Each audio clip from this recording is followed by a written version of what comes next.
नमस्कार साथियों, मैं हूं संतोष जावरिया और आप देख रहे हैं अनुपम एजुकेशन चैनल। हमारे चैनल पर आपका हार्दिक हार्दिक स्वागत है। इस वीडियो के अंतर्गत हम आपको क्लास 12 के अर्धवार्षिक परीक्षा के प्रश्न पत्र को हल कर दिखाएंगे और विषय है इसका गणित। तो यहाँ पर गणित विषय के जो प्रश्न हैं उन्हें सीधे हम नहीं बताएंगे, आपको उनको सोल्व करके दिखाएंगे। जहाँ तक स्क्रीन मेरे पास जो उपलब्ध है उस पर मैं सोल्व करने की आपकी पूरी कोशिश करूँगा। तो चलिए, पहला क्वेश्चन हमारे सामने इस प्रकार से है। माना f(r)(r) इस प्रकार से है कि f(x) = 3x - 4 और तब f इनवर्स x का मान क्या होगा। तो सबसे पहले हम f इनवर्स x को y मान लेंगे और इसी का मतलब होता है fy = x।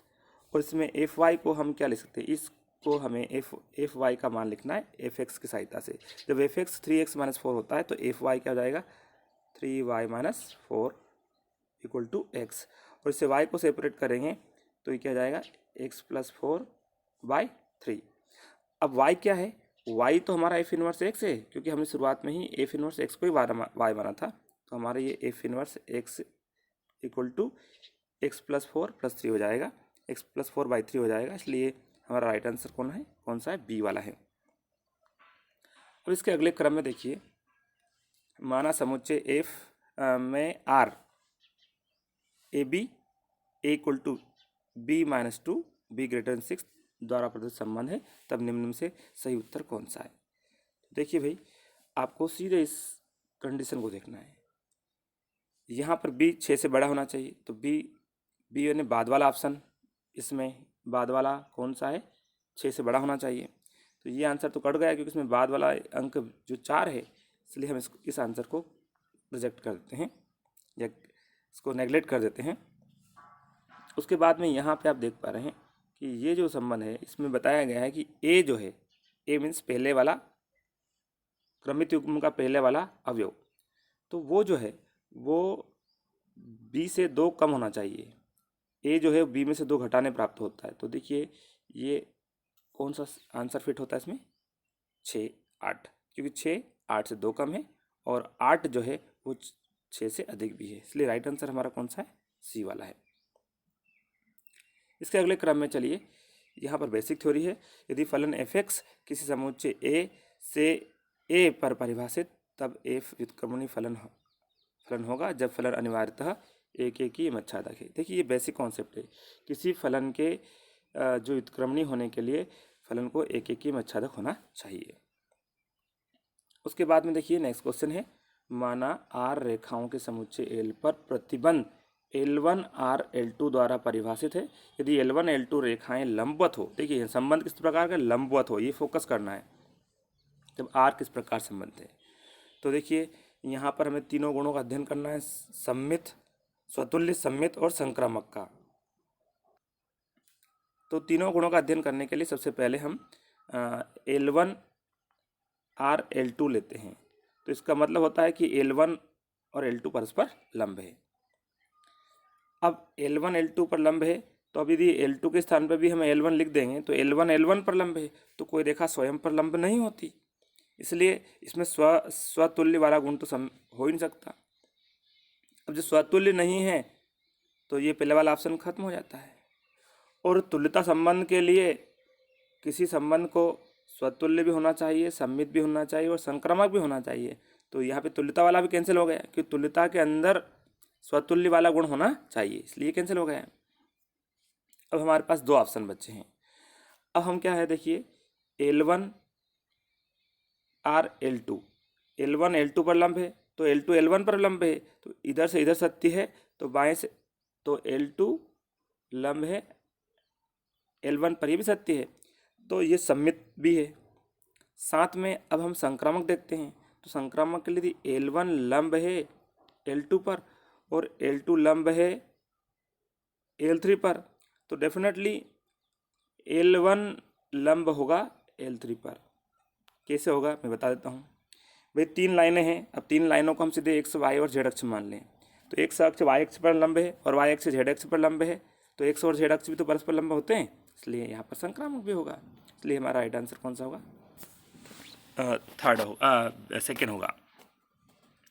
आगे के प्रश्नों को भी हम आपको हल करके दिखाते हैं, लेकिन वीडियो लंबा हो जाएगा, इसलिए सीधे सीधे हम इन प्रश्नों के आंसर आपको बता दें। आपको विस्तार से जानना है कि इनके उत्तर किस प्रकार से होते हैं, तो हम उनको अलग से आपको सोल्व करके दिखाएंगे ताकि वीडियो लंबा ना हो। फिलहाल मैं आपको यहाँ पर सीधे आंसर बताता हूँ। चलिए, तो यहाँ 1 बाय 1 आपको हम 3x3 कोटि के अवयव की कुल संख्या कितनी होगी जिसमें प्रत्येक प्रविष्टि 0 या 1 है। तो इसका सीधा आंसर है 2 की पावर, आपको अवयव संख्या लिखना है। तो अवयव कितने भाई, 3 गुण 3 कितने, 9 अवयव रहेंगे। 2 की घात 9 और 2 की घात 9 का मतलब होता है 512, इसलिए राइट आंसर कौन सा है, डी वाला है।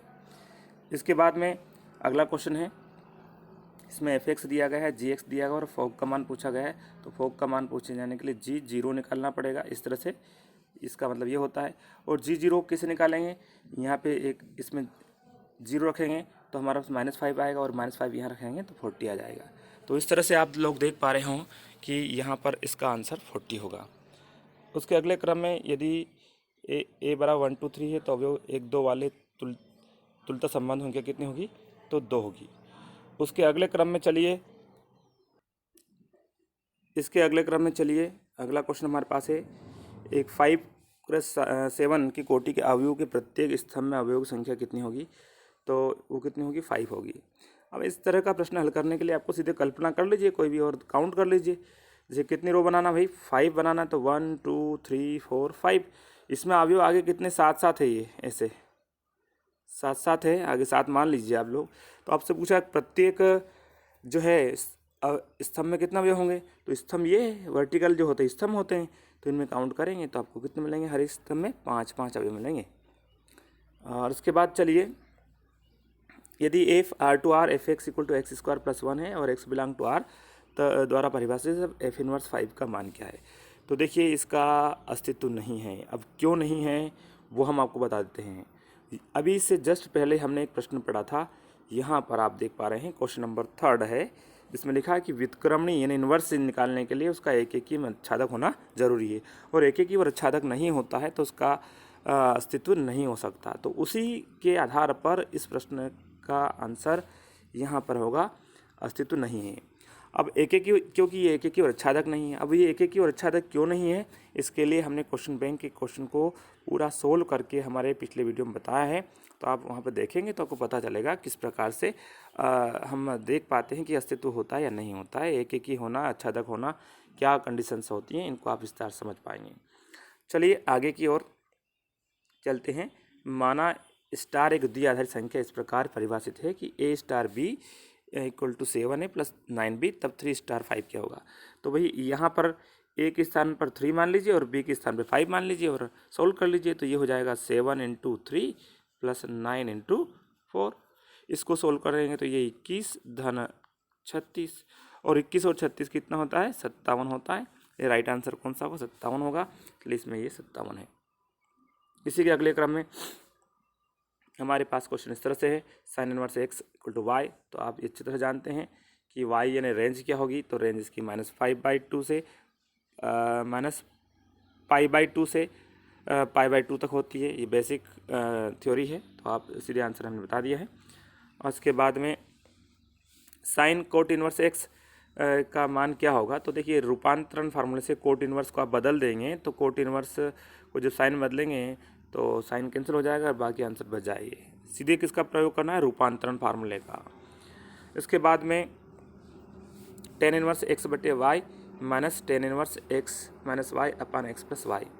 इस प्रश्न को सोल्व करने के लिए लॉजिक लगाना है आप लोगों को। सीधे भी हल कर सकते हैं, सूत्र के द्वारा भी हल कर सकते हैं, लेकिन मैं आपको यहाँ सोल्व करने का एक तरीका बता रहा हूँ। आप x इक्वल टू कुछ भी मान लीजिए, ऐसा सुविधाजनक मान जिससे आपको कोई दिक्कत ना हो। तो देखिए, मैं यहाँ x का मान 1 लेता हूँ और y का मान क्या ले लेता हूँ, 0 लेता हूँ। तो ये सवाल हमारा इस तरह से हो जाएगा भाई, tan इनवर्स 1/0, 1/0 मतलब इन्फिनिटी, माइनस tan इनवर्स, उसके बाद में x और y की वैल्यू पुटअप करेंगे तो यहाँ 1/1 आएगा, मीन्स 1 हो जाएगा। और tan इनवर्स इन्फिनिटी का मान होता है π/2 और tan इनवर्स 1 का π/4, और π/2 में से π/4 घटाएंगे तो π/4 आंसर आएगा, इसलिए राइट आंसर π/4 है। उसके अगले क्रम में ये एक x की कोटि 2 क्रॉस n है और z की कोटि 2 क्रॉस p है और n बराबर p है। तो सबसे पहले हम आपको दिखा देते हैं x की कोटि 2 क्रॉस n हो गया, और z की कोटि जो हो गई वो 2 क्रॉस p है, लेकिन n और p कैसे बराबर, इसलिए मैं क्या लिखता हूँ n। अब दोनों ही जो मैट्रिक्स है उनकी कोटि क्या होगी, 2 क्रॉस n है।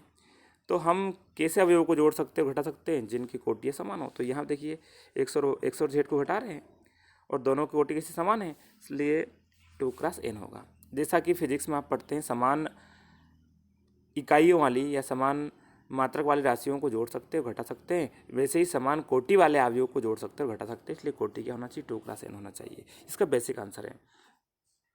यदि a एक वर्ग अवयव है तो सममित अवयव होगा a dash equal to a, इसका राइट आंसर है। उसके बाद में चलिए भाई, यहाँ पर sine inverse x minus cos inverse x equal to pi by 6, तो x का मान कितना होगा, √3/2। शायद सोल्व कर सकते हैं, इजी वे में आप इसको सोल्व कर सकते हैं। Tan inverse 3 plus tan inverse x equal to tan inverse 8, तो x इक्वल टू क्या होगा, 1/5 होगा। Tan inverse x plus tan inverse y वाले फार्मूले से आप सोल्व कर लेंगे। और अगला देखिए थर्ड बड़ा मज़ेदार प्रश्न है। देखिए का मान कितना होगा भाई, अंदर देखिए, इस अंदर वाले पार्ट को देखिए, ये मैच खाता है sine inverse x plus cos inverse x से। x का मतलब यहाँ पे 1/2 है, और sign inverse x plus cos inverse x क्या होता है, हमेशा π/2 होता है, और साइन π/2 कितना होगा, 1, इसलिए यहाँ पे राइट आंसर क्या है, 1 है। इसी के अगले क्रम में हमारा प्रश्न है, ये है, इसका मान 0 है, क्योंकि साइन इनवर्स 4/5 है, वो हो जाता है कोस इनवर्स 3/5 हो जाता है। अब कोस इनवर्स 3/5 में से वापस कोस इनवर्स 3/5 को हटाएंगे तो कैंसिल हो जाएगा, 0 हो जाएगा। उसके अगले क्रम में tan inverse 2x plus tan inverse 3x equal to π/4, तब x का मान क्या होगा, तो ये -1 और 1/6 होगा। हम सोल्व कर सकते हैं tan inverse x plus tan inverse y से। वीडियो लंबा हो रहा है, डेफिनेटली जब प्रश्न को सोल्व करें तो लंबा होगा ही होगा, लेकिन कोशिश करेंगे छोटा कर दें। यदि x हमारा इस तरह दिया गया एक मैट्रिक्स और एक ये दिया है, दोनों की कंपेयर करते हुए x इक्वल टू कितना आता है, 6 आता है, इसलिए राइट आंसर 6 है। उसके बाद में यदि त्रिभुज का क्षेत्रफल 35 वर्ग इकाई है तो इसको हम सोल्व करेंगे तो ये k इक्वल टू -2 आएगा, तो यहाँ पे k की वैल्यू -2 है। उसके बाद में सारणिक में 6 अवयव का उपसारणिक क्या होगा, तो भाई 6 वाली लाइन को छोड़िए, 3 और 9 को छोड़िए।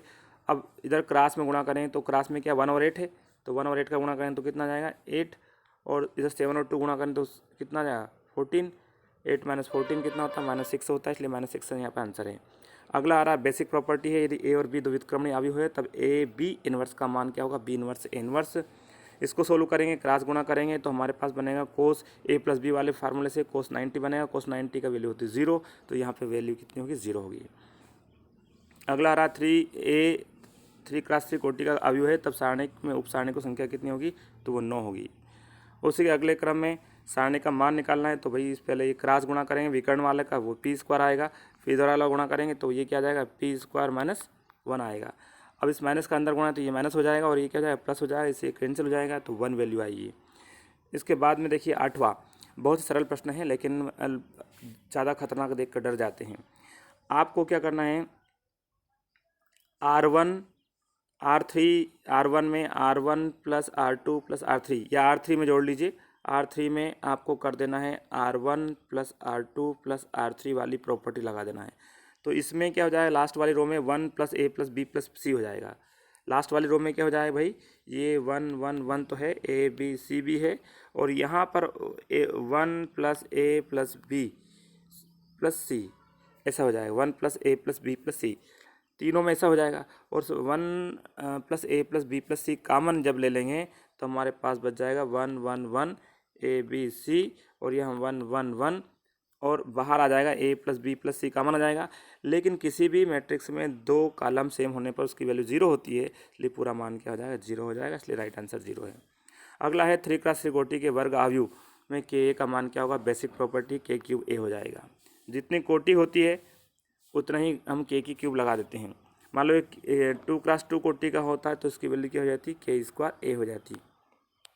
आगे चलिए, sign inverse x plus sine inverse y 2π/3, तो भाई साइन को कोस में बदल लेंगे, साइन इनवर्स को कोस इनवर्स में बदल लेंगे और सोल्व कर लेंगे तो π/3 वैल्यू आ जाएगी। इस तरह से आप देख पा रहे हैं कि हमने इन प्रश्नों को आपको जहाँ तक संभव हो सका हल करके दिखाया है। आगे के प्रश्नों को हम और दिखा देते हैं, लेकिन इन्हें यहाँ सोल्व नहीं कर पाएंगे। केवल वार्षिक परीक्षा की दृष्टि से इन प्रश्नों को आपको दिखा रहे हैं ताकि आप समझ सकें कि वार्षिक परीक्षा में किस प्रकार का प्रारूप रहेगा। वैसे तो आपने जो ऑब्जेक्टिव सोल्व किए हैं उसी के आधार पर पूरी बेसिक थ्योरी आपको पता चल गई होगी, उसी थ्योरी का यहाँ पर प्रयोग किया गया है। तो देखिए यहाँ पर आपको इस तरह से हम क्वेश्चन दिखा रहे हैं। प्रश्न परीक्षा के प्रारूप को समझने की कोशिश करें, कितने प्रश्न हल करना है, कितने दिए गए हैं, इस बात का विशेष ध्यान रखें। 3 अंक 4 अंक यही प्रश्न पूछे जाएंगे और वो भी बेसिक थ्योरी पर पूछ जाएंगे, क्योंकि इस बार से NCERT के प्रारूप को पूरी तरह अप्लाई कर दिया गया है। ऐसी स्थिति में आप रटन पर आधारित प्रश्नों को यहाँ पर कम से कम पूछा जाएगा, इसलिए आप लोग बेसिक थ्योरी को समझने की कोशिश कीजिए, सीधे रटने की कोशिश मत कीजिए, है ना। ये आपके लिए ज़्यादा हितकर होगा। उम्मीद करता हूँ कि आपको हमारा यह वीडियो पसंद आया होगा। यदि वीडियो पसंद आया है तो इसे लाइक करना ना भूलें, साथ ही अपने मित्रों को इसे शेयर करना ना भूलें। इसी तरह के वीडियो हम आपको और अपलोड करते रहेंगे। इसके लिए आप लोगों से एक बार पुनः अनुरोध है कि हमारे चैनल को सब्सक्राइब कर लें। जय हिंद, जय भारत।